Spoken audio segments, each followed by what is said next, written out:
El Comisionado General de Refugiados y Apátridas de Bélgica resolvió el pasado 15 de abril otorgarle el estatus de refugiado al expresidente Rafael Correa, sentenciado a 8 años de prisión por el caso Sobornos.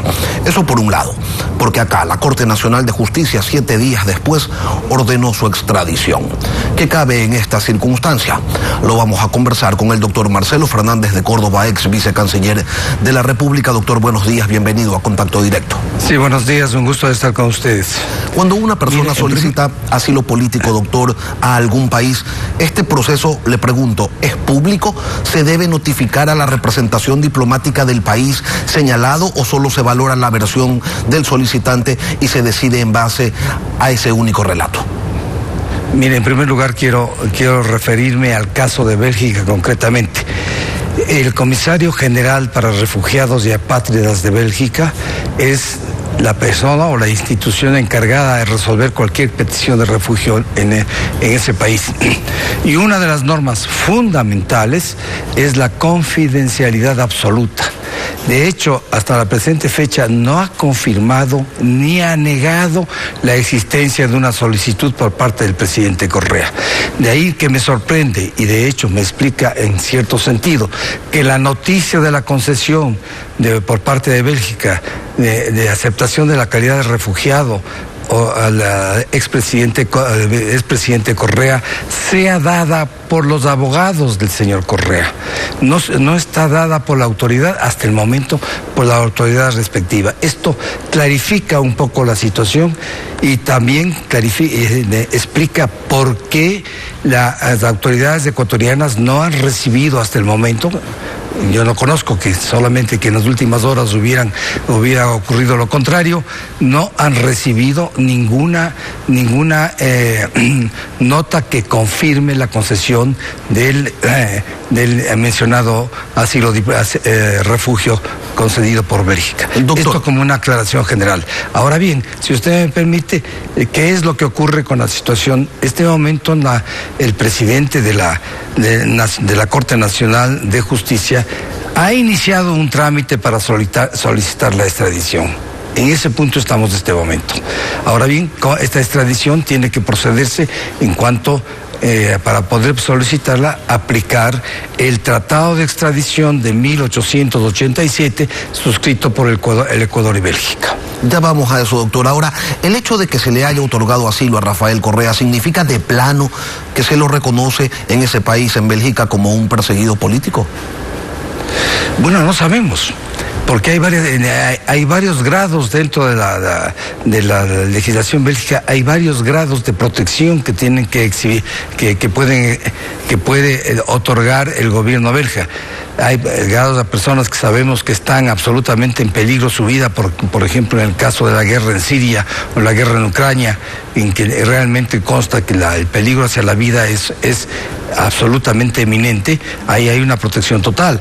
O si no, un caso de protecciones en diversos grados. Lo fundamental sería conocer, y esto hasta la fecha no se ha hecho, conocer el documento belga que otorgue la nacionalidad. De hecho, como acabo de decir, el organismo pertinente ni ha confirmado ni ha negado, porque funciona en bases de confidencialidad absoluta.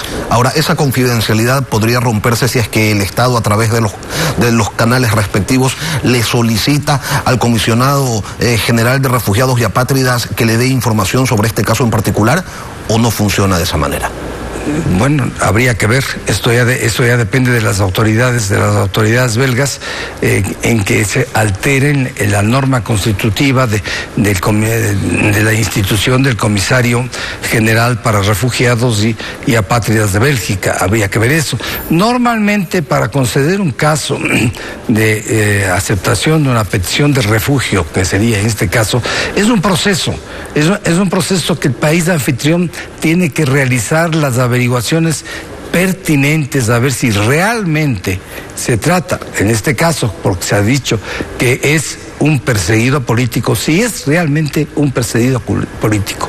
En el caso del expresidente Correa, está sentenciado por cohecho a 8 años de prisión. Es decir, el estatus de perseguido político no se da.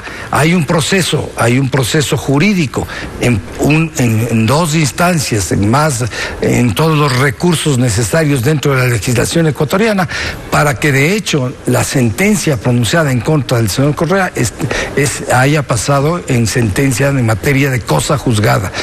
Es decir, obviamente pensamos que el gobierno belga, a través de sus instituciones, tiene que recabar de la forma que ellos crean conveniente la información adecuada. Ahora bien, el momento en que se formalice una petición de extradición, hay que seguir los canales normales que establece el propio convenio, que es la vía diplomática. Eso está muy claro, la vía diplomática.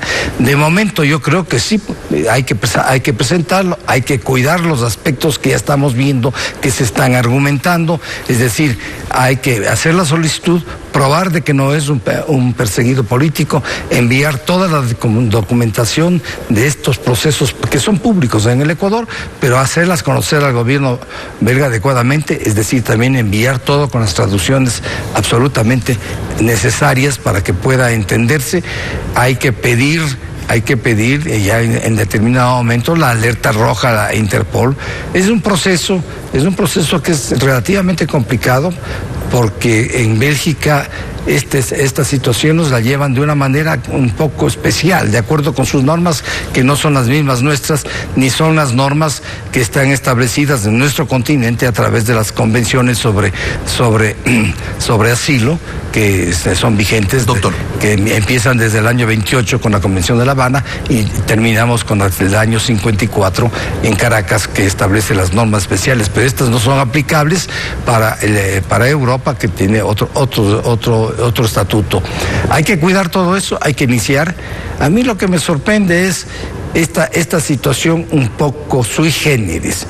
15 de abril se supone que Bélgica le ha concedido asilo y a los pocos días iniciamos nosotros el trámite, que debió haberse iniciado hace mucho tiempo, porque la sentencia por la cual está condenado el expresidente Correa por cohecho es del año 20.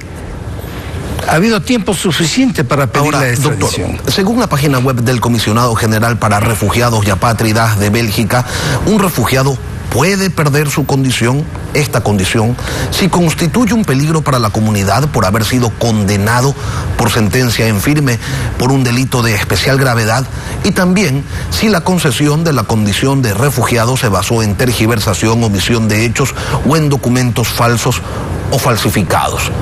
Le pregunto, ¿eso es lo que le corresponde al Estado ahora? ¿Buscar que se le retire el asilo al expresidente Correa? Mire, en primer lugar tenemos que confirmar si se le ha concedido, porque hasta el presente no ha habido una confirmación exacta. En segundo lugar, por supuesto, el caso de un asilo, la concesión de un asilo, puede rectificarse con el transcurso del tiempo, con la presentación de pruebas que no se conocían, en fin, como cualquier proceso. Y la prueba fundamental que tenemos nosotros los ecuatorianos, que lo tenemos en carne propia, cuando se concede el asilo al señor Assange por parte del presidente Correa, concesión que fue absolutamente al margen de las normas internacionales, porque se trataba de que él estaba acusado en ese momento de 2 delitos sexuales, de violación y acoso sexual, y había pedido Suecia la extradición, y él es recibido en la Embajada del Ecuador para conceder un asilo, que en este caso el gobierno del Reino Unido pues respetó por la inmunidad que tiene un recinto diplomático. Pero el momento que el Ecuador dijo ya no, que le retiró el asilo, obviamente rectificó lo que se había hecho años anteriores, permitió el Ecuador que Scotland Yard lo ingrese y lo saque. Es decir, que sí puede cambiarse la situación en el evento de que se le hubiera dado, que yo primero tendría que tener a mano, para todos los ecuatorianos, el documento emitido por el gobierno belga, que no lo hay. Doctor, ahora, ¿cuál debe ser el rol de la Cancillería? Y se lo pregunto pensando en que hasta el día de hoy casi no se ha logrado ninguna extradición de algún sentenciado que haya fugado del país. Recuerdo quizás la última extradición fue la de Pablo Romero, ex jefe de inteligencia del correísmo. Entonces parecería que históricamente el problema es que no se puede o no se termina de gestionar de manera adecuada las extradiciones de quienes son requeridos por la justicia en el Ecuador. Bueno, evidentemente que es así. Hay que cumplir determinados requisitos fundamentales. Uno de los requisitos fundamentales que tiene que en este caso el Ecuador lo posee es que exista una sentencia ejecutoriada y que esta sentencia no sea por delitos políticos, sino simplemente por delitos comunes, que es el caso del cohecho, que es corrupción y que lo contempla, prácticamente lo contempla en el número 17 de la enumeración de delitos del convenio que he hecho referencia de 1887, que hay que explicarlo y hay que ponerlo dentro de un contexto moderno y acorde con las leyes ecuatorianas y acorde con las leyes belgas, porque hay que compaginar las dos cosas. Hay que iniciar un proceso. A la Cancillería le corresponde hacer la parte de presentación de la petición por la vía diplomática. Una presentación adecuada. Obviamente que el momento que reciba el canciller el escrito de la Corte Nacional de Justicia, del presidente de la Corte Nacional de Justicia, el primer paso que tienen que hacer es más o menos verle si esto está adecuado para iniciar un trámite diplomático. Eso es obvio. Y en el momento que inicie el trámite diplomático buscará el medio, que puede ser remitir a nuestra misión diplomática en Bélgica, o si no, directamente hacer gestiones ante la Cancillería belga, o inclusive podría decir un caso de esta naturaleza que es de suma importancia para el país. El canciller podría entregar al gobierno belga, hacer un viaje de los tantos que se hacen actualmente y que no tienen mayor sentido, ¿no? Hacer un viaje para entregar. En todo caso, la diplomacia nuestra tendría que estar muy atenta de lo que sucede y de los pasos que se dan. Es difícil. Bélgica tiene una trayectoria un poco complicada en el caso de extradiciones. Yo recuerdo el caso del presidente de la Generalitat, que no me acuerdo el nombre de él, pero que el gobierno español le acusaba de sedición y de determinados actos, que fue a Bélgica y no obtuvo la extradición. Doctor Marcelo Fernández de Córdoba, ex vicecanciller, gracias por acompañarnos esta mañana aquí en Contacto. Un gusto estar con ustedes.